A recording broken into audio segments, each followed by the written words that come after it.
Promises of God, standing, standing, standing on the promises of God, my Savior. Standing, standing, I'm standing on the promises of God, standing on the promises of Christ the Lord, bound to give eternally my love's done for, overcoming daily when the Spirit sword, standing on the promises of God, standing, standing, standing on the promises of God, my Savior, standing, standing, I'm standing on the promises of God, standing on the promises of God, listening every moment to the Spirit's call, resting in my Savior as my only and all, standing on the promises of God, standing, standing, standing on the promises of God, my Savior, standing, standing, I'm standing on the promises of God. Let's go with Father Jacob.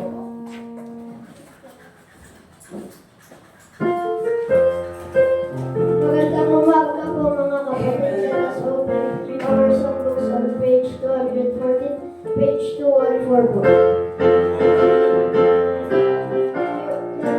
You may be seated po. Ready, sing! I build the rock on the rock of life, build it on the rock, Christ Jesus. I come down, lean and build it on the rock, build it on the rock of God. I hold that the rock holds me, the rock holds me, the rock holds me. I rest on the rock and the rock holds me, resting on the rock of God. What should I fear when the winds swing by? Build it on the rock, Christ Jesus. Or shake and leave when the waves roll high. Build it on the rock of God. I hold not the rock, but the rock holds me. The rock holds me, the rock holds me. I rest on the rock when the rock holds me, resting on the rock of God. Raging winds of the days go by, build it on the rock, Christ Jesus. Oh, peace, peace, still with His loving hand, build it on the rock of God. I hold not the rock, but the rock holds me. The rock holds me, the rock holds me. I rest on the rock, and the rock holds me, resting on the rock of God. Praise God for our foundation sure, build it on the rock, Christ Jesus. No storms can harm our house secure, build it on the rock of God. I hold not the rock, but the rock holds me. The rock holds me, the rock holds me. I rest on the rock, and the rock holds me, resting on the rock of God. Amen. Thank you, Virgin Mark. Alright, lahat po tayo mga kapatid. We have yung ating mga church bulletins. Kuha po tayo ng tigisa please so we can see yung mga updates natin, yung mga announcements, and even yung mga prayer requests. Okay? So, let's go ahead muna mga kapatid doon sa ating mga announcements. Ay, ba't nandun pa yung baby dedication? So, hindi ko natanggal. Alright? So, later on, mga kapatid, April 4, we have our soul winning event. This coming Saturday, April 4 po yan. So, please be sure to attend. That's 9 a.m. hanggang 3 p.m. Meron pong lunch para sa mga mag-a-attend. At we'll enjoy yung fellowship, doing soul winning doon po sa Burnham. I think meron din tayong mag-schedule doon sa Apugan, okay? Doon sa main church. But anyway, sa atin mga kapatid, we'll do it sa Burnham so we can fellowship and also at the same time makapag-pasyal din. Alright? So yun po, soul winning event in April 4. And also, don't forget yung ating Lord's Supper sa April 10. Okay? April 10, yan po yung Lord's Supper natin dito sa church, 6 p.m. So please be here, very important.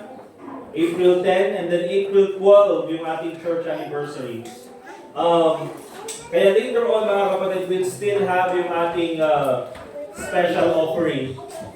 But yung special offering ngayon is gagamitin po natin mga kapatid para sa mga ibang gastusin ng church. Because I'd like to share mga kapatid na our church, kahit na po tayo ay konti lang, ay marami po tayong blessing na natatanggap. Kaya yung church anniversary po natin, imbis na magpapaluto sana ako sa mga magbibigay ng budget para magluto ng food, meron pong magbabayad sa catering natin. Catering yun mga kapatid. Di ba? Catering na, ano yun, yung fine dining. Fine dining ba yun? Hindi. Mistake. Okay, pero blessing po yan para sa church, amen? Para katulad yung ginawa natin last year na may magsaserve and then gagawin lang natin is kakain. Amen. Minsan naisip ko, parang spoiled yata kami. Iba yung place, and then may sumagot ko sa pagkain. But kaya gawin natin mga kapatid, there's no reason to stop serving God. Amen? Because meron yung mga taong sumusuporta sa atin at tumutulong sa atin. So there's no reason to stop serving God. Also, again mga kapatid, soul winning after yung service natin. And then May 3, we have missions emphasis. Yung sa church shirt sizes. Okay, nandiyan yung mga sizes later on. And so yung mga wala pang mga size, sabihin nyo sa akin para maitagdag natin dun sa ipapaprint natin ng mga t-shirt. Okay? Tulad ng sabi ko, if you can pay good, kung kulang naman yung budget, sabihin nyo sa akin and we'll find a way na mabayaran yung t-shirt na yun. Okay? So yun lang naman po para sa mga announcements natin. Any other additional announcement? Meron ba?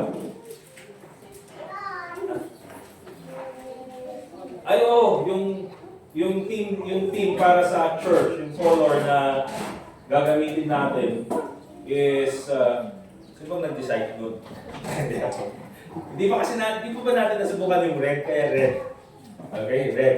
And again, any shade of red, For example, may bright red. Para kayo yung... Meron din kasi minsan mga kapatid yung papansin na red. Yun yung bright red, okay? Pero kung meron kayo yung light na red, okay lang. Necktie na red sa mga men. Shoes na red. Bahala kayo, basta red. Okay? So, yun yung gagamitin natin for church anniversary. Again, hindi siya required. Baka hindi ako papasukin sa church pag hindi ako naka-red. Okay? Okay, prayer requests. Prayer requests. Let's continue to pray for our church, or for our church location, the church lot. And again, mga kapatid, continue to pray for our spiritual growth and also numerical growth. Mas marami pa sana idagdag ng Panginoon sa church natin. More soul winners. Okay? And more souls to be evangelized. Let's continue to pray for Pines Montessori. But again, let's continue to pray for Sister Iris and then Sister Lee. for their recovery. Buti na lang nakaten sila last Sunday, but I'm sure mga kapatid na nahihirapan pa rin sila, okay? But also, let's continue to pray for Brother Larry's health. Kasi hindi na siya nagtitake ng mga gamot. Para na-resetan hindi na pala siya rinisitahan ng doktor, kaya siguro naninibago yung katawan. So let's pray for his health, okay? So yun po yung mga prayer requests natin. Let's continue to pray for those. Now for our soul winning report, this week we have 40. Okay, so ang total natin without this week is 601. Okay? But aside from the 40 this week, sino po yung mga meron pang na-witnessan na hindi pa nadagdag? Please tell me. Kahapon, or Dustin? 12. Okay, sino pa? Sa school retreat namin, I have 14. 14.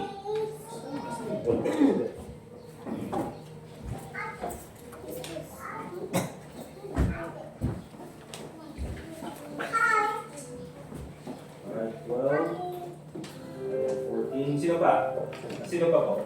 Nung Sunday, Pastor. Yes, Sunday and then, Sunday, 2 week. 5. 5. Tapos kay Keno, 2. Si Keno, okay. Ayun nga no, meron pala si Keno. So ilan yun? So, 7 plus 12, 19 plus 14, 23, 33. Okay, so all in all mga kapatid, this week our total is 73, amen? So only the total natin is 674. I think we can break 2,000 this year, amen? I think kaya natin yan. So let's make that as a goal that this year we will break yung 2,000 souls, okay? So kaya natin yan. Alright. Yan po yung ating soul winning report. Tanong ko nga, nakantaan ba natin si Slay last Sunday na happy birthday? Nakantaan natin ba? Alright, so again, let's please before we move on sa ating next song, song 301, please continue to pray especially for our church anniversary. Again, mga kapatid, minsan lang naman yung church anniversary natin, so let's make sure na mag-attend tayo this coming April 12. And kung meron man kayo ibang lakad, unahin nyo na lang yung church. Anyway, you're accountable to the church. Okay? So April 12, yun po yung church anniversary natin. Let's pray for Pastor Randy. He'll be the one speaking. Alright, let's get our songbooks. Let's open our songbooks sa song number 301.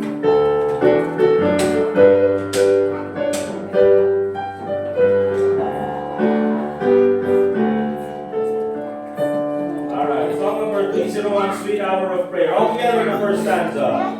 Sweet hour of prayer, sweet hour of prayer, that calls me from a world of care, and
Bibles in James chapter 5 and we'll read verse 7 and verse 11.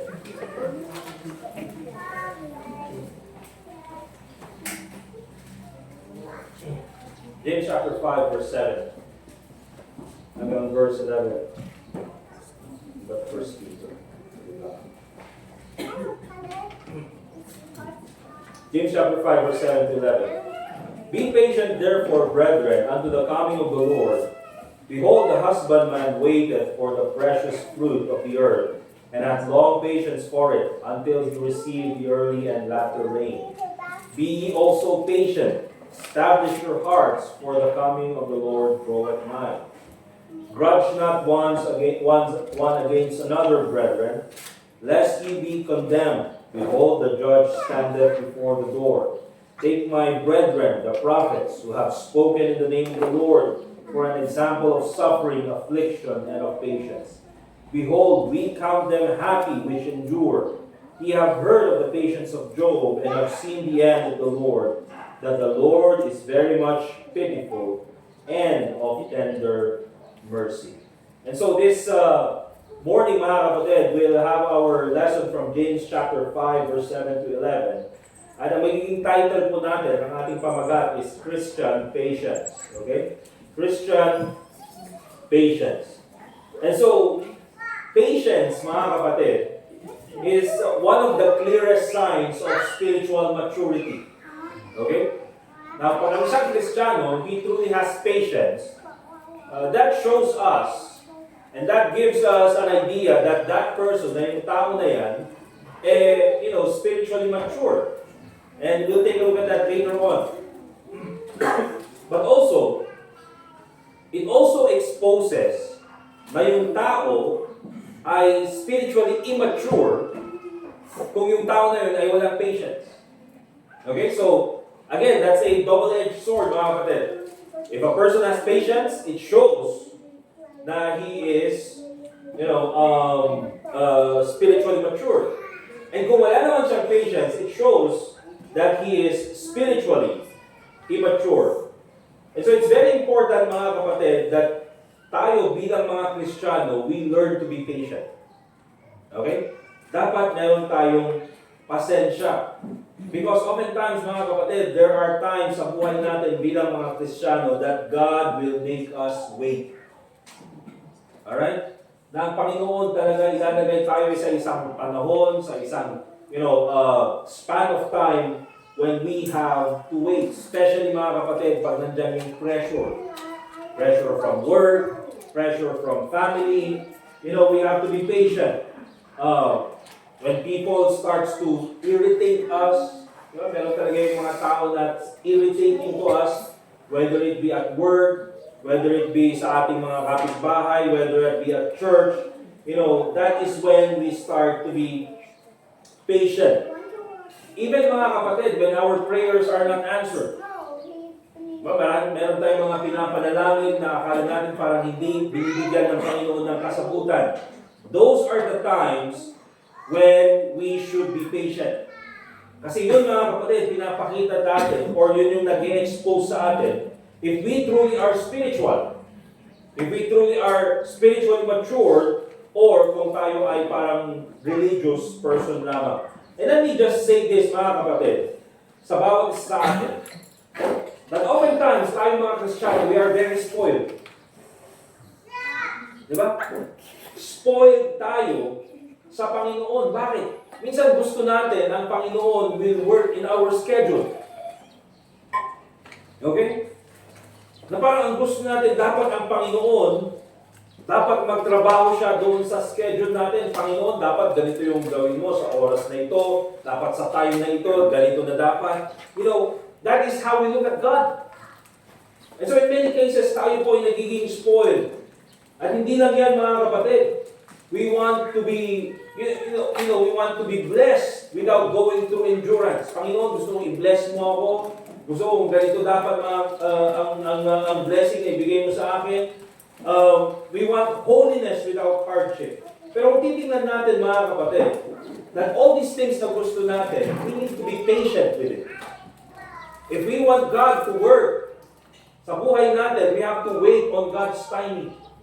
Hindi po yung Panginoon, ang Panginoon pa ang parang, ang nakaschedule, ang sumusunod sa schedule natin. If we want to be blessed, we have to understand, mga kapatid, that we have to endure some things. Okay, if we want to be holy, if we want holiness, then we have to go through hardship. So, dapat tayo mga kapatid, bilang mga Kristiyano, let's remove that idea of being entitled. Na parang tingin natin, sinave ako ng Panginoon. It's His responsibility to take care of you. And remember mga kapatid, yes, God will take care of you.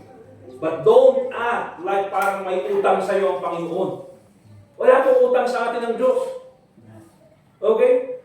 Na parang kailangan ng Panginoon ang may responsibilidad na gawin lahat ng mga ito sa atin. Mga kapatid, just by the truth that God has already saved us, pwede na tayong pabayaan ng Panginoon eh.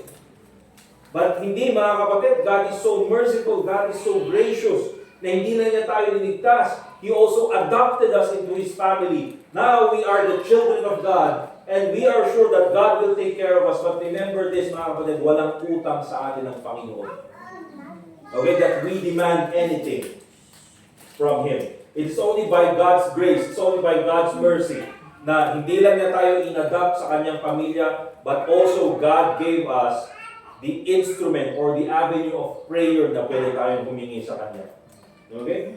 So what is patience? Bago tayo magpatuloy dun sa ating lesson natin, what is patience? In Psalm chapter 31 verse 15, the Bible says, "My times are in thy hand." Okay? My times are in thy hand. Pag sinabi natin patience, patience is submission to God's providence. Okay? Katulad din yan ng Romans 8:28. Okay, where the Bible says, "And we know that all things work together for good to them that love God, to them who are called according to His purpose." So pag sinabi natin patience, ibig sabihin yan that it is God who is ruling our schedule. It is God who is ruling our timeline. Okay, kaya sabi ng Bible, "My times are in thy hand." Ibig sabihin po yan mga kapatid, we believe na ang Panginoon will provide all that we need according to His schedule, according to His time. Yan po yung patience. Okay? Hindi po tayo yung nagsiset ng oras para sa Panginoon. We're not the one, giving sabihin na natin parang due date sa Panginoon. No. Alright? It is us waiting upon the Lord. Also, Galatians chapter 5 verse 22, what is patience? Patience is a fruit of the Spirit. The Bible says, "But the fruit of the Spirit is love, joy, peace, long-suffering, gentleness, goodness, faith." And I would like to equate yung salitang long-suffering with patience. Pag sinabi natin long-suffering mga kapatid, this is patience with people. Okay? This is patience to pressure. And also this is patience to provocation. Alright? So pag sinabi natin patience, mga kapatid, kahit na, especially dahil tayo nga ay anak na ng Diyos, dahil tayo ay mananampalataya, if you claim to be a Christian, and if you claim to be Spirit-filled, remember this, mga kapatid, we have to be long-suffering towards people.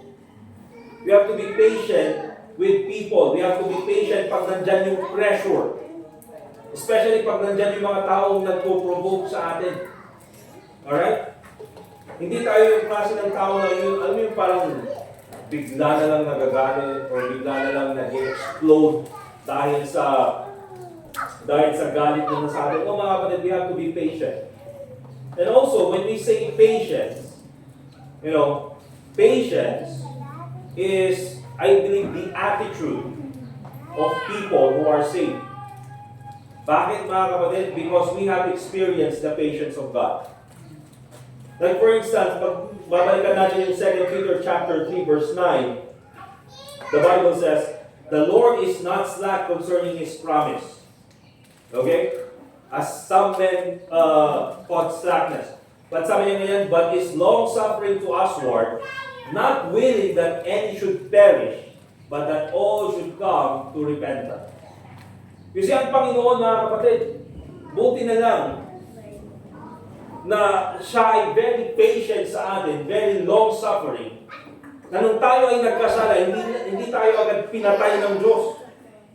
Buti na lang God gave us a chance to repent. Buti na lang God gave us a chance to go back to Him. And buti na lang mga kapatid, ang Panginoon ay napakabuti sa atin. And so, if God is patient to us, if God is long-suffering to us, I believe tayo mga Kristiyano, we should be patient to others as well. Alright? And so what's the command here? Let's go back to James chapter 5. James chapter 5. And notice, dun sa verse 7, the command that we should be patient. Be patient therefore, brethren, unto the coming of the Lord. Pag sinabi po natin command, pag sinabi natin utos, hindi ito suggestion. Hindi sinabi, pwede ba mga kapatid, that you should be patient? Hindi po mga kapatid. Nasabi nila yan, be patient. Alright?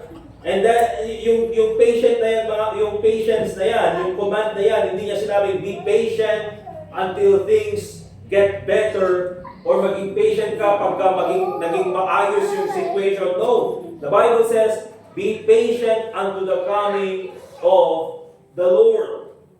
Alright? Maging patient po tayo kahit anong mangyari sa buhay natin. We have to be patient whatever the situation is. Alright? Let's go to James chapter 1, same book. And then makikita po natin dito that earlier in the book of James, na ang unang binanggit ni James dito sa mga mananampalataya who are scattered because of persecution. In James chapter 1 verse 2 hanggang verse 4, the Bible says, my brethren, count it all joy when ye fall into diverse temptations, different trials of faith. Knowing this, that the trying of your faith worketh patience. But let patience have her perfect work, that ye may be perfect and entire, wanting nothing. Kaya, ano gusto kong ipakita dito mga kapatid? And I'd like all of us to see here from the Bible, is that patience is not optional. Okay? Hindi po optional ang patience. Because you know why mga kapatid? Because trials are not optional. Ang sabi din sa James chapter 1 verse 2, hanggang verse 4, brethren, count it all joy when ye fall into diverse temptations. You see, that's not optional.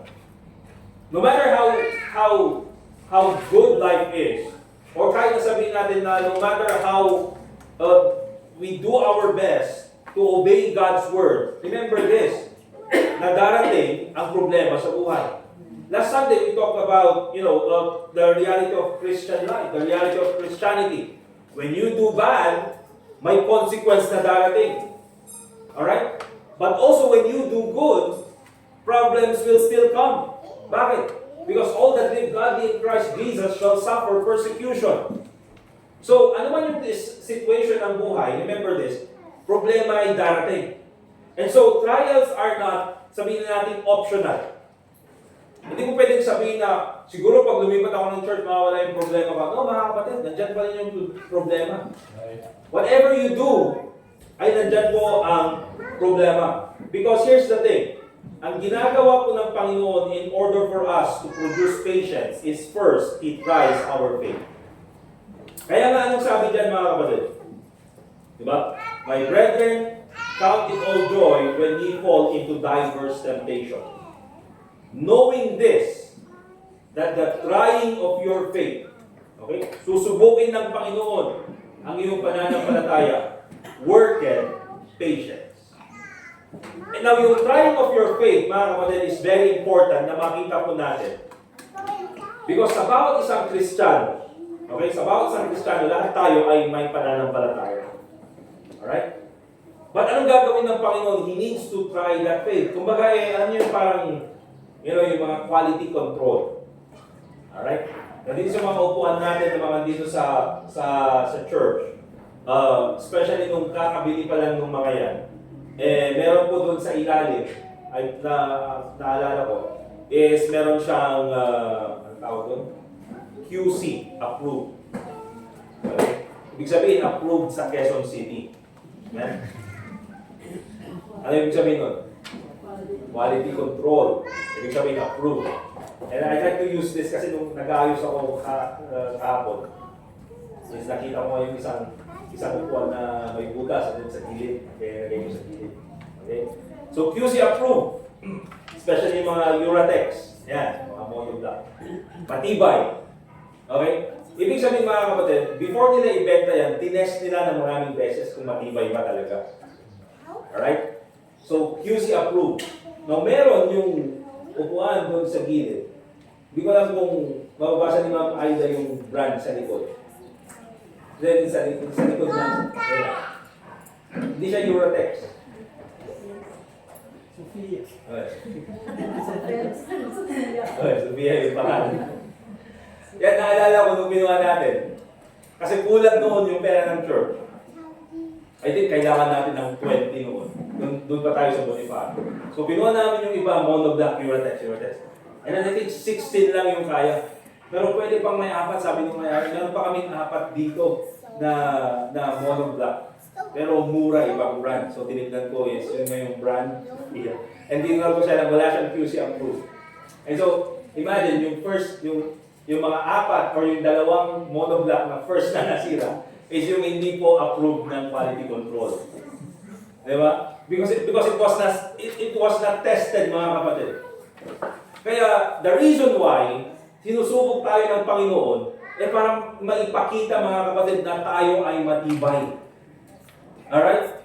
Because those Christians, sabihin natin, walang pinagdaraan ng problema sa kanilang buhay. They are not going through difficulties in life.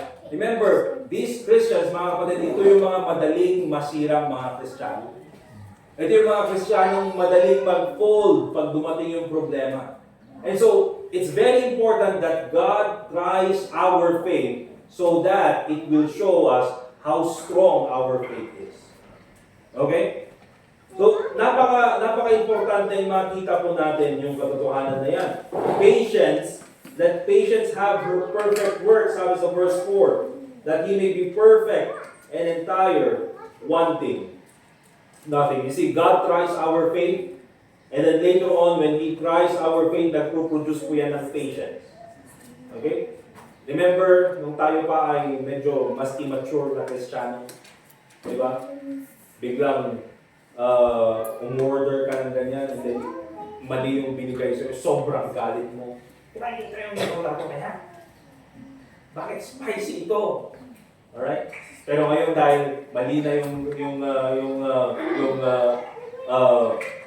kahit mali na yung binigay sa yung order, pero dahil, mas may patience ka na, and then sa isip-isip mo, I have no longer time for any of this. Kahit na ayaw mo, kakainin mo na lang, basta may makain. Diba? I think that's one sign of patience. That is one sign of maturity. Because the Bible says, let patience have her perfect work, that he may be perfect, mature, and entire, wanting nothing. You see, mga kapatid, when we become mature, that is the time when we truly learn contentment. Okay? And so, if we take a look at this, mga kapatid, looking at James chapter 5 and James chapter 1, what do we learn from these verses, from these scriptures? Okay? Pag sinabi po natin patience, or when we say, ang isang tao ay wala siyang patience, you cannot just say, ganito talaga ako, wala akong patience. No, mga kapatid, the reason why you don't have patience is because you are untrained. Because the longer you become a Christian, you're supposed to learn more patience. Okay? Dapat may mas matutunan kang mas matutunan mong maging pasensyoso, or you should be patient. You are undisciplined. That is what it reveals kapag ikaw ay wala kang patience. Alright? And also, your faith is shallow. Bakit, mga kapatid? Because pag sinabi mo you are impatient and you don't have patience, not only does it show that you are undisciplined or untrained, it shows that your faith is shallow. Because here's the thing, mga kapatid. Ang pinapakita mo dyan is you do not trust God's wisdom. Okay? Na parang pinapakita mo ba na, ba't ganito ang ginagawa ng Panginoon sa akin? Kaya imbes na mag-pray, anong ginagawa? Mag-complain. Because ang pinapakita dyan is, you do not trust God's wisdom.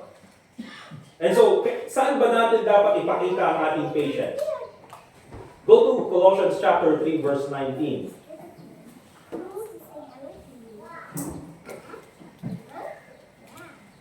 Colossians chapter 3, and in verse 19. The Bible says, husbands, love your wives, and be not bitter against them. Okay? Especially po sa marriage. You see, in marriage, Christians must show patience. Kaya sabi dyan mga kapatid, husbands, love your wives, and notice this, be not bitter against them. Ay, hindi yung bitter na parang masama yung loob mo doon sa asawa mo. No, mga kapatid. But also in verse 21, fathers, provoke not your children to anger, lest they be discouraged. So in marriage, even in parenting, mga kapatid, very important ang patience. That is where we should show patience. Proverbs chapter 22, verse 6. The Bible says, train up a child in the way he should go, and when he is old, he will not depart from it. Even po sa parenting. Di ba? And I think many of us pwedeng makarelate dyan sa katotohanan na yan, especially sa mga nagpapalaki ng mga bata. We have to be patient sa mga ito. Hindi po sila, alam niyo parang, minsan ngayon inisip ko parang, okay, sana kung parang mga computer lang itong mga bata na ito. Kung gusto mo lang gusto mong maituro sa kanila yung isang bagay, i-install mo lang or download mo lang sa internet. Pero hindi pwede mga kapatid eh. Kailangan mong ituro sa kanila every day. And in teaching that, you have to be patient. You see? Also at church, you have to be patient. Alright? Ephesians chapter 4, verse 2, let me just read. The Bible says, with all lowliness and meekness, with long suffering, the Bible says, forbearing one another in love. You see, if you cannot forbear people, or if you cannot be patient with people, you will constantly be offended. Alright? Dapat meron tayong patience sa bawat isang tao, sa bawat isang Kristiyano. Kasi wala po tayong patience, madali tayong ma-offend, madali tayong masaktan. And hindi po pwedeng ganun na lang palagi. There should be a point in our life, especially nung bago pa tayong Kristiyano, na probably okay lang na madali tayo ma-offend because we are new Christians. Pero habang tumatagal, there should be more patience sa atin that oftentimes, though nandito tayo sa church, some people might be offensive, the preaching might be offensive, we could be hurt doon sa mga pwede nating mapakinggan sa church. But here's the thing, mga kapatid, mas nangingibabaw ang patience. We have to forbear one another in love. Because here's the thing, mga kapatid, yes, meron mga tao nakaka-offend, but in many cases, tayo din mismo nakaka-offend. Diba? Parang tingin natin, oh, yung ibang tao nakaka-offend. Bakit? Lahat naman tayo nakaka-offend at some point. Diba? That's why we have to forbear one another in love. But also very important, where should we show patience? In marriage, in parenting, at church, but also in suffering. Romans chapter 12, verse 12, rejoice in hope, patient in tribulation, continuing instant in prayer. Okay? And that is the Christian response to suffering. Rejoicing in hope, patient in tribulation. Diba? Kahit nandyan yung problema, you still have to be patient. And also continuing instant in prayer. Alright? And here's the thing, mga kapatid. The time that we stop praying, that is the time, mga kapatid, that we are not showing patience. Alright? Bakit, mga kapatid? Because when we stop praying, para bang sinabi na natin na, I doubt God. Because kung alam natin, mga kapatid, that God is the one who can answer our prayers, why would we stop? Kung alam natin, mga kapatid, na kayang sagutin ng Panginoon yung mga panalangin natin, bakit tayo titigil? And so pag tumigil na tayo mga kapatid, that shows that we have lost our patience. Alright? Now, let's go back to James chapter 5. And nakita natin the command, and that is to be patient. But itong si James, and it's good na in many instances dito sa Bible, you see, kapag ka nagbibigay ng command, especially, eh meron din siyang mga binibigay na example or illustration. And so si James, ang ginamit niyang picture or the picture is yung farmer, or in this case, in James chapter 5 verse 7, behold, the husbandman waited for the precious fruit of the earth and had long patience for it. So ang ginamit na picture ni James is the farmer. Alright? Or the husbandman. Okay? Na nagtatrabaho probably sa vineyard. Okay? And so the reason why ginamit niya ito mga kapatid is alam naman natin yung trabaho ng farmer. Alright? Na ang farmer, he does not plant today and then mag-i-expect ng pag-aani tomorrow. Hindi po. Alright? Magtatanim yung farmer ngayon, but then, he will have to wait patiently for the harvest to come. Months probably, or meron nga mga kapatid na, siguro meron yung mga crops na tinatanim na once lang sila mag-harvest sa isang taon. There are crops na mag-harvest sila 3 times sa isang taon, but there are crops na 1 time lang sila mag-harvest sa isang taon. And they will have to wait patiently for that. Hihintayin nila, magtatanim sila ngayon. At hindi lang sila basta magtatanim mga kapatid. Di ba? Bubungkalin yung lupa, ayusin yung lupa, tatanggalin yung mga damo, lilinisin. Alright? And then magtatanim, and then they have to irrigate yung lugar na yon, yung piece of land. Yung iba kailangan gumamit ng fertilizer. They have to do all of those things. They have to be patient in waiting for that harvest. He works. Okay? Kaya nga po kung titignan natin mga kapatid, oftentimes yung isa sa mga trabaho talaga na I'm just imagining last night. Isa sa mga trabaho, and I think lahat naman ng trabaho you have to depend on God, amen? Especially pag Christian. Hindi mo pwedeng sabihin na everything will be okay. Kasi, nakikita natin yung effect ngayon. Giyera sa malayong lugar, apektado tayo. Diba? But I think one of the profession talaga sa buong mundo that you truly need to depend on God is farming. Okay? But because pwede kang magtanim and then later on, pwedeng bagyuhin yung tanim mo. Pwedeng masira lahat. Lahat ng pinaghirapan mo. And so, you really have to depend upon God. Alright? And so, here's the thing mga kapatid. When it comes to patience, at kung for example, ikaw ay isang farmer, hindi mo pwedeng, hindi mo pwedeng bungkalin palagi every day kung ano yung tinanim mo. At pwede mong i-check, mahaba na yung ugat, mahaba na. Hindi mo pwedeng gawin yun. And then itatanim mo na naman. And then next day, gawin na, parang okay ka. No, mga kapatid, you have to simply trust in God. You have to simply trust na, lumalalim na yung roots ng tinanim mo. And so, last night, tinitingnan ko yung magandang illustration dito kasi wala akong experience magtanim. Akala ko lang mag-garden doon, yung elementary kami. Yung tinatanim lang naman namin is yung, yawag na diyan, yung gabi. Ewan ko kung alam niyo yun. Anong tawag doon? Basta ganun lang. Diba? Minsan nga, hindi namin tinatanim, ninanakaw namin sa garden ng mga klase namin. Diba? Okay, ganun lang yung alam namin na magtanim. Pero I think isa sa mga illustration, iniisip ko noon, may isang, nung pumunta ako ng Bugyas, kasi doon ako nag-preach noon, is, sabi nung farmer, nag-usap kami about patience also, about depending on God. Yung sinabi niya,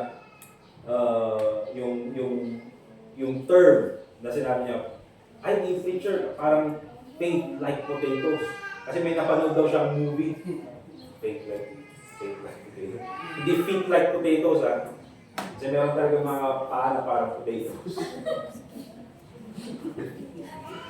Kaya sabi niya, faith like potatoes. Kasi sabi daw niya dun sa movie, then in-explain niya sa akin.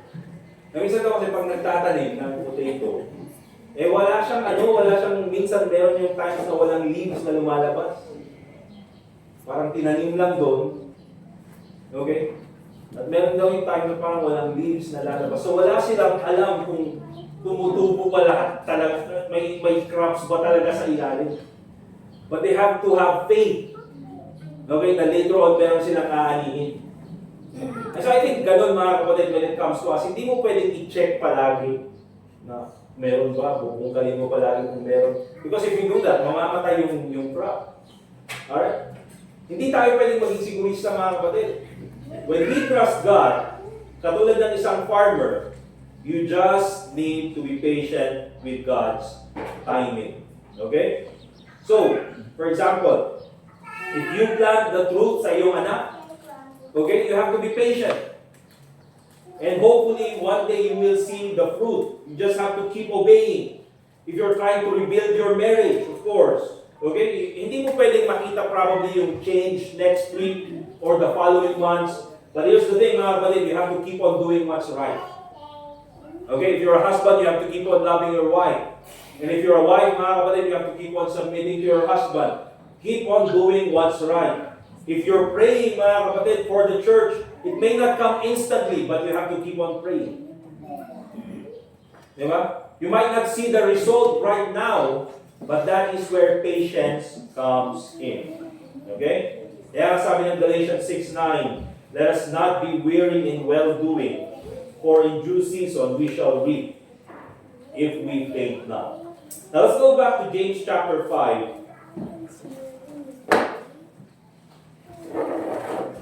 Let's go back to James chapter 5 and tingnan po natin yung verse 8. Okay? James chapter 5 verse 8. Ang sabi ni James, be ye also patient. Establish your hearts, for the coming of the Lord draweth nigh. A while ago, doon sa ating lesson in how to be a consistent church member, nakita natin that when it comes to being consistent, so that hindi tayo mapalayo sa Panginoon, we have to take care of our heart. Okay? We have to guard our heart from drifting away.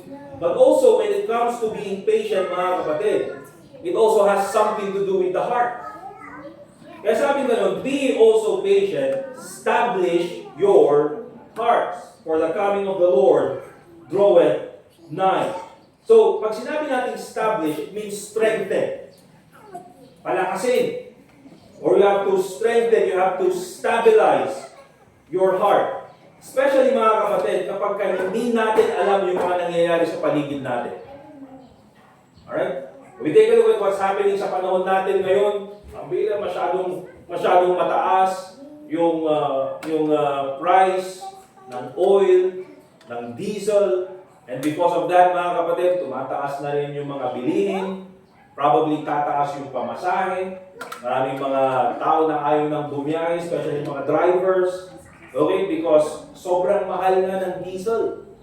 Alright? And of course, iintindihin mo lahat ng mga bagay na yan. And then if you take a look at it, mga kapatid, anong nangyayari sa panahon natin? Anong nangyayari? Bakit ganito na lang? But here's the thing, mga kapatid. We need to stabilize our heart. We need to strengthen our heart. Establish your heart. You know why, mga kapatid?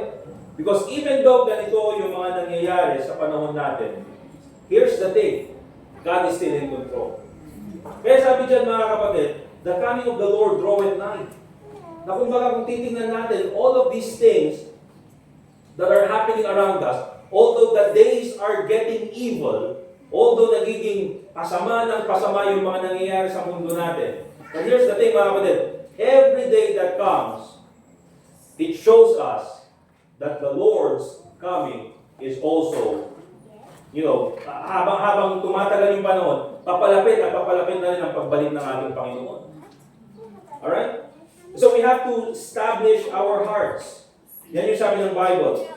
Look at 2 Thessalonians chapter 1. Okay? 2 Thessalonians chapter 1. And we might say sa panahon natin, bakit naman ganito yung nangyayari sa panahon natin? Pasama ng pasama. Kung sino yung mga nag-start ng giyera, sila pa yung mga kumikita, sila pa yung mas mayaman. But here's the thing, mga kapatid. In 2 Thessalonians chapter 1, verse 6, the Bible says, seeing it is a righteous thing with God to recompense tribulation to them that trouble you. You see? You're a Christian, and then you are being persecuted, or you are trying to share the gospel, at dahil dyan ikaw ay pinamumuhian sa trabaho or even sa family, you're trying to do the right thing, and then ikaw pa yung ginagawang masama. What does the Bible says? God will recompense tribulation to them that trouble you. Darating yung panahon na ang Panginoon mismo, He will be the one to trouble those who are troubling you. And in verse 7, the Bible says, and to you who are troubled, rest with us, when the Lord Jesus shall be revealed from heaven with His mighty angels. Because darating yung time, mga kapatid, that it is God who will give justice to everyone. And so what does that show us, mga kapatid? Whatever happens, God is in control. Hindi po nakakalimutan ng Panginoon na parang, pinabayaan niya ang buong mundo. Here's the thing, mga kapatid. God is keeping tabs on everything that's happening. Alright? And there will come a time that God will give justice for all of us. Kaya sabi niya, establish your hearts. Para bang ang tingin natin, baka kinalimutan tayo ng Diyos. Hindi ka kakalimutan ng Diyos. Anak ka ng Diyos eh. Alright? Hindi ka papabayaan ng Diyos. God has promised in His Word to take care of you. So establish your hearts. Be patient. Hintayin mo lang ang Diyos. Alright? God will work in His time. And also mga kapatid, sa tagal mo ng Kristiyano, or sa many experience mo na bilang Kristiyano, how many times na dumating yung problema, akala mo walang tutulong sa'yo, but then nandyan pa rin yung tulong ng Diyos sa'yo. You know why, mga kapatid?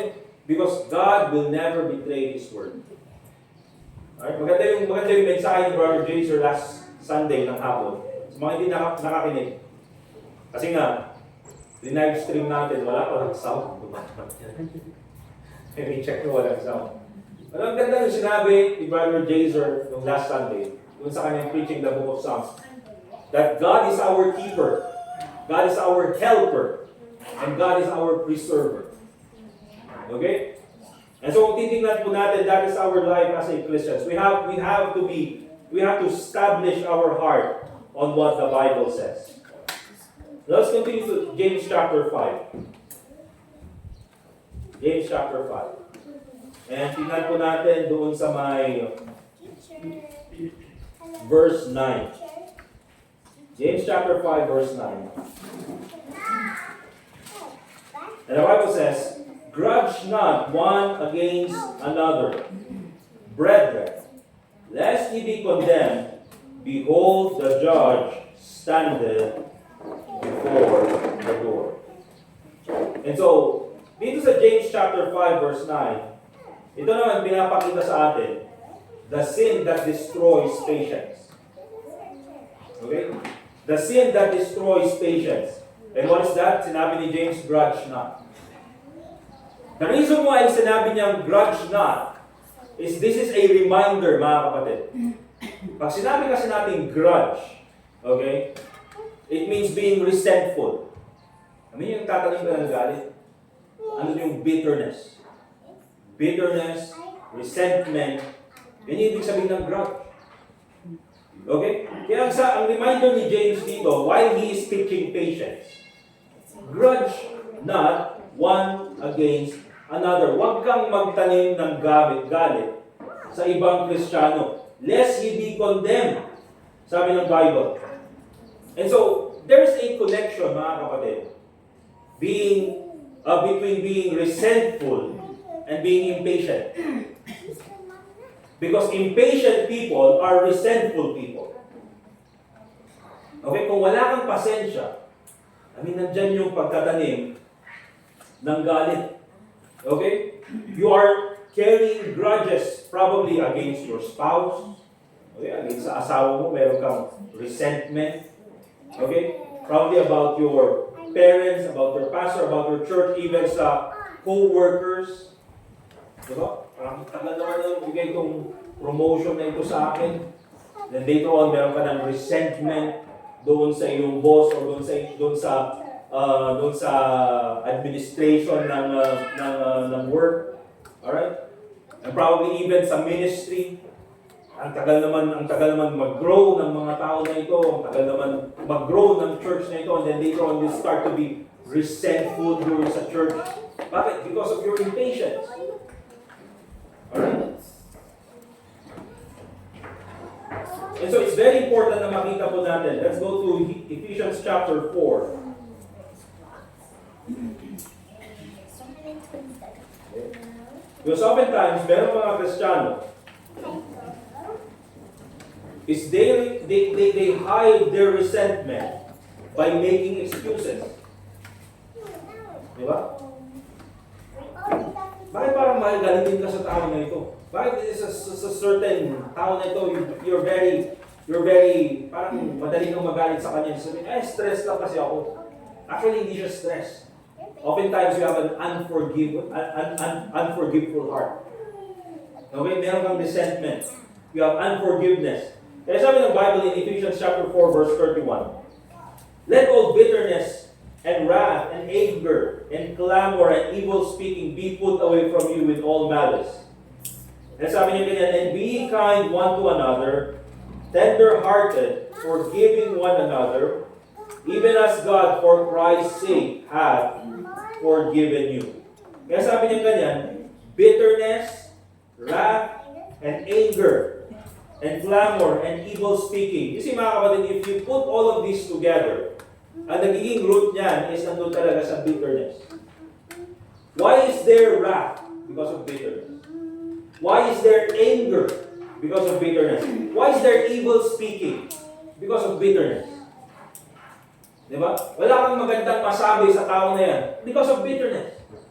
Bakit galit ka sa tao na yan? Bakit there's resentment sa tao na yan? Because of bitterness. There's this grudge. Diba? Na nasa tao na yan. And so, sabihin mo sometimes, may stress lang kasi ako, kaya ganun yung nasabi ko. But truly, there's unforgiveness. Or sabihin mo, bakit ayaw mong maki-fellowship sa tao na yan? I'm just setting my boundaries, pero truly, there's bitterness. Diba? And so, it's very important na makita po natin, we should not be resentful to other Christians. Because that's the sin that destroys patience. Kaya sabi ni James, grudge not. Now, let's go to verse 10 and verse 11, James chapter 5. James chapter 5. And notice, it's a verse 10 hanggang verse 11. Because a while ago, kanina, ang ginawa ni James is nagbigay siya ng illustration, yung farmer. Okay? But also, he gives an example. And so in verse 10, sabi niya ganyan, take, my brethren, the prophets. Sabi niya, look at them as an example, who have spoken in the name of the Lord, gumawa sila ng tama, for an example, of suffering, affliction, and of patience. You see, take a look at the prophets. Sabi ni James sa kanyang mga kapwa mananampalataya, my brethren in Christ. Look at these prophets. Na wala silang ibang ginawa kundi gawin ng tama. They preach the word of God. Pumunta sila sa mga malalayong lugar para ipangalan yung salita ng Diyos. Pumunta sila sa mga tao ng Diyos para ipangalan yung salita ng Diyos. Pero sila yung kinamuhian ng tao. Look at, for example, si Elijah. that because of preaching the right thing, because of preaching the word of God, he was persecuted by the king. Si Ahab and si Jezebel. Take a look, for example, sila Isaiah. Na although ginawa nila yung kung ano yung tama, sila Jeremiah, they were persecuted by their government during that time. Pero anong sabi ni James? For an example of suffering, affliction, and of patience. Tignan nyo sila. These are these prophets who did the right thing. But they suffered affliction. Pero I'd like all of you also to take a look at their patience. Because they did not stop. They did not quit. Nagpatuloy sila. Alright? And that's a wonderful example. Look at Hebrews chapter 11. Look tayo sa Hebrews chapter 11. Yung book before James. Kaya po, huwag natin isipin mga kapatid. Huwag natin ilagay sa isip natin. Yung kaisipan na, if I obey God, everything will be easy. First of all, mga kapatid, if you obey God, everything will be alright. Diba? Everything will be okay. But here's the thing, everything will not be easy. It's okay. You know why? It's alright. It's okay because you're on God's side.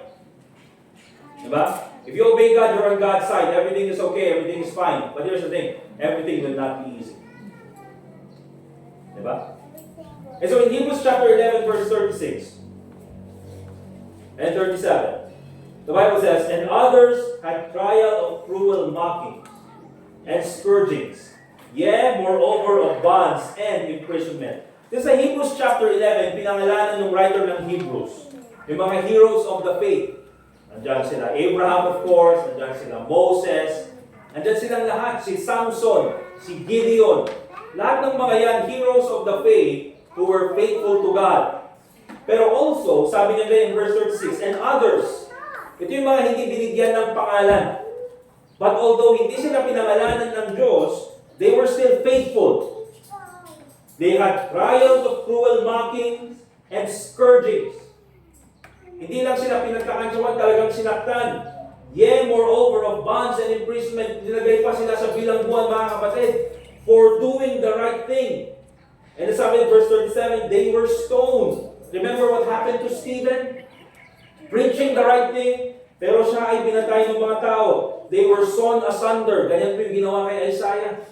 Mga kapatid, dinagarin ang buhay. And then the Bible says, were tempted, were slain with the sword. Ganyan yung ginawa kay James. Diba? All of these prophets, na makikita po natin, they were obedient to God. Everything was fine because they are on God's side. But everything was not easy. They had to be patient. Okay? But you know what? Itong mga Hebrews chapter 11 na prophets na ito, because they died doing the right thing, because they died preaching the word of God, you know what? When they got to heaven, ang sabi ng Panginoon, welcome thou good and faithful servant. But hindi lang yan yung binigay na example ni James. Not only the prophets, but look at verse 11. Okay? And verse 11. Behold, we count them happy which endure. Okay? We count them happy which endure. Because here's the thing, mga kapatid, bakit ganito yung sabi ni James? Diba? That yes, they are going through suffering for doing the right thing. Pero sabi niya ganyan, we count them happy. You know why, mga kapatid? Because itong mga tao na ito, although they were suffering, they were happy. Nakita nila na masaya pa rin sila. Because there is no greater thing than to obeying the words of God. Diba? There is no better sacrifice than to sacrifice for God. And there is no better way to spend our life than to spend our life for God. Kaya sabi ni James, mga kapatid, we count them happy. Alam namin na masaya sila because they endure. Alright? But then in verse 11, sabi niya ganyan, behold, we count them happy which endure. And then sabi niya ganyan, ye have heard, or ye have seen, ye have heard the patience of Job. See, one of the examples na pinakita dito ni James is not only the prophets, but also when it comes to patience, si Job. Okay? Hindi natin kailangan balikan kung ano yung kwento ni Job. We know the basics. But here's the thing, mga kapatid. Nung si Job nawalan ng pamilya, nung si Job nawala lahat sa kanya, business, ari-arian, and even yung kanyang mga kaibigan, they turned their backs on him. Remember this, mga kapatid. During that time, Job did not know what was happening. Okay? Now tayo, pag binabasa natin yung book of Job, alam natin that there was a discussion between the devil and God. Di ba? Na yung si Satanas, humingi ng permission sa Panginoon. Alright? And then it was God who allowed the devil to do it. Alright? So inalaw ni God. So alam natin that there's something happening within the background. Alam natin that there's something bigger happening, outside of the picture. Pero si Job, mga kapatid, walang alam kung anong nangyayari. He did not know that there was a discussion. He did not know na sinabi ng Panginoon na, hindi ako tatalikuran ni Job. He did not know all of that. But he remained faithful to God. Now, kung alam yun ni Job, of course, alam pala ng Panginoon yung ginagawa niya, kaya sige, talagang I will remain faithful because, God counted me to be faithful. Pero hindi, he did not know what was happening. Tayo, in the outside, alam natin when we're reading the book of Job. Pero si Job had no idea what was happening. Nagkaroon siya ng mahabang trial, mga kapatid. Napakahabang trial of faith. But he kept fearing God. He kept faithful to God. And in Job chapter 1, verse 21, anong sabi niya ganyan? Said, naked came I out of my mother's womb, and naked shall I return thither. The Lord gave, and the Lord hath taken away. Blessed be the name of the Lord. In verse 22, in all this, Job sinned not, for the Lord charged God foolishly. You see, hindi alam ni Job kung ano yung purpose ng Panginoon. But he kept on trusting God. He was patient. Diba? And so tayo bilang mga Kristiyano, gusto natin informed tayo palagi. Nga dapat informed tayo. Ano kaya nangyayari? Bakit ganito yung nangyayari? Ano kaya yung plano ng Diyos? Panginoon, sabihin mo sa akin ano yung plano mo. We do not know what God's plan is. Ang kailangan lang natin, and by the way, remember this, God doesn't have to explain to us. Hindi niya kailangan i-explain sa atin na ganito yung Bakit, mga kapatid? Because God is Lord of all. Gagawin ng Diyos kung anong gusto niyang gawin. So hindi niya kailangan mag-explain sa atin. He does not owe us an explanation. But you know what? Ano sabi ng Bible in verse 11? Ye have heard the patience of Job and have seen the end of the Lord. Notice this, that the Lord is very pitiful and of tender mercy. You see? Sa lahat, mga kapatid, kasi na nangyari dito, have seen the end of the Lord. Here's the thing, mga kapatid. You know why we should keep on trusting God even when we're suffering?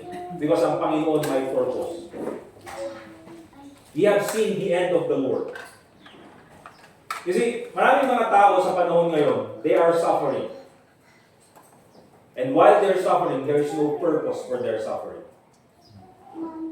Bakit? Dahil wala sa kanila ang Diyos. Diba? Maraming tao ngayon, mga kapatid, for example, nasa giyera, and they are suffering, but wala sa kanila ang Panginoon. And that's the worst kind of suffering, mga kapatid, because there's no purpose to that. Pero tayo, mga kapatid, bilang mga anak ng Diyos, when there is suffering, you just need to be patient. You know why? Because God has a purpose. Because in the end, merong purpose yung suffering natin. And this is a reminder na sinabi ni James in verse 11. The Lord is very pitiful and of tender mercy. Hindi po nagsasaya ang Diyos kapag tayo po ay nahihirapan. meron tong habag na nararamdaman ng Diyos. Okay? And so if we take a look at these, mga kapatid, Christian patience, ang command sa atin, again, it's not optional. Be patient. In your marriage, in your family, in your parenting, in the church, and especially in suffering. Kaya tayo mga Kristiyano, mga kapatid, we have to be patient. Amen? God does not owe us an explanation. All we need to do is to follow God's command. And what is that command? To be patient. Let us pray. Dear God, Heavenly Father, once again, nagpapasalamat po kami sa iyong oras na binigay sa amin, na pwede po namin mapag-aralan yung salita. Once again, dear God, I pray na kami po bilang mga Kristiyano, we learn to be patient. Lord, please forgive us if there are times na hindi po kami naging patient sa mga panahon or sa mga hirap or sa mga panahon na kami po ay dumanas ng problema. I pray, Lord, that you be the one to guide us and ipaalala po sa amin that in everything na pinagdaraanan po namin is that you have a purpose. So once again, Panginoon, please guide each and every one of us as we continue to pray for one another. I pray, Lord, that your name be glorified as we continue our service. And also pray in the name of the Lord Jesus Christ. Let's continue to pray, mga kapatid. And again, pray for patience. And ask for forgiveness if there are times na hindi ka naging patient. And also, let's pray for our prayer request dito po sa church natin. So yes, go ahead and have time to pray.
Dear God, Heavenly Father, once again, we thank you for this time that we can pray. Lord, I pray that you be the one to answer yung mga prayer po ng bawat sa amin, especially yung prayers namin as a church. Lord, please continue to bless the need of our service as we continue to serve you. We also pray, Lord, for the offering that we're about to give. Nawa po ikaw, Panginoon, na mag-bless offering na ito nang sunod po ay magamit sa iyong kalwalatian. Salamat po, Panginoon. And also pray in the name of the Lord Jesus Christ. Amen. Alright, let's go ahead and prepare po yung ating mga offering. And since pag-pray naman na po yung ating offering, let's just prepare yung mga ibibigay natin. I will ask si Brother Raymond na lang, that's Brother Jaser, ang kukuha sa mga offering natin this morning. And then si Flon, ikaw yung kukuha dun sa special offering. Ikaw dun sa week. Alright, meron lang tayong special offering mga kapatid para po sa para sa tawag doon? Para sa anniversary natin. And so ito po, nila Brother Raymond and Brother Jaser, para po ito doon sa ating regular offering.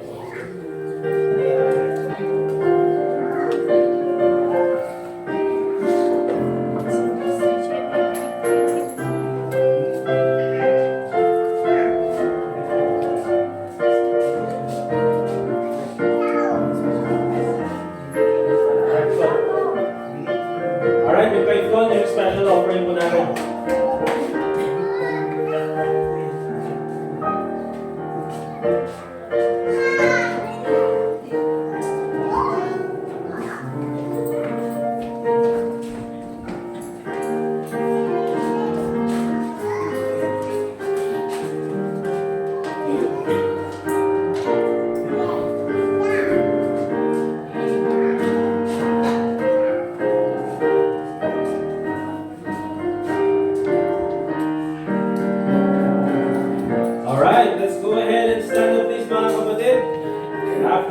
po, we'll have our fellowship, we'll have lunch. Then may practice pa kayo ng ano? Song? The next Sunday. May practice ng song around 12:30. Alright? Okay, let's get our songbooks. We'll open song number 174. And then tawagin po natin later on si Sir Hector para sa ating closing prayer. Song number 174, My Jesus, I Love You. Alright, all together, first stanza. My Jesus, I love thee. I know thou art mine.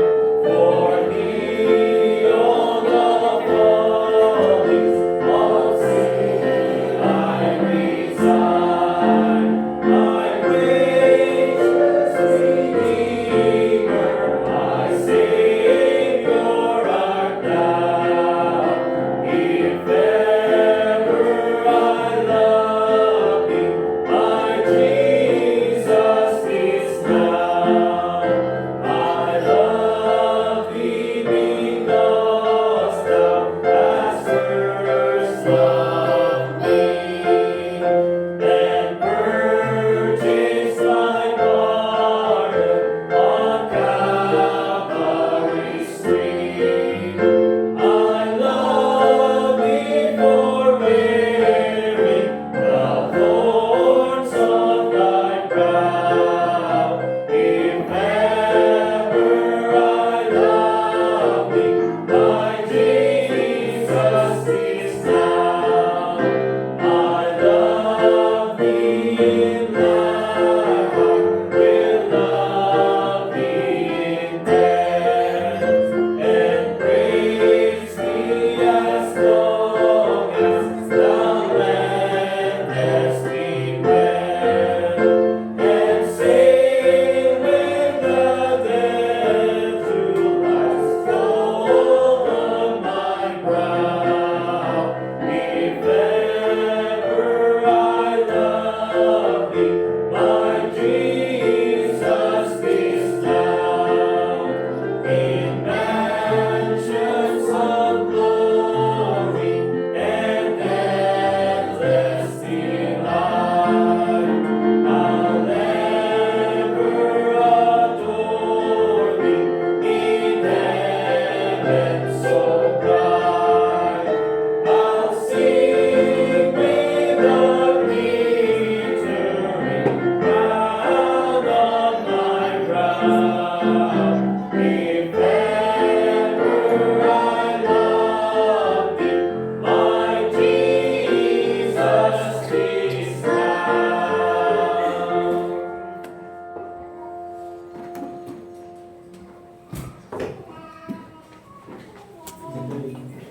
Lord, thank you again this morning that you were able to speak to your word. Thank you that we gathered together as brothers and sisters. Thank you again, Lord, for your word, that we can continue to keep it in our hearts, that, Lord, it will take root in our hearts, and we will be established as your word says. Thank you that you have used again our pastor. May we continue to glorify you this day. We ask this in Christ's name. Amen.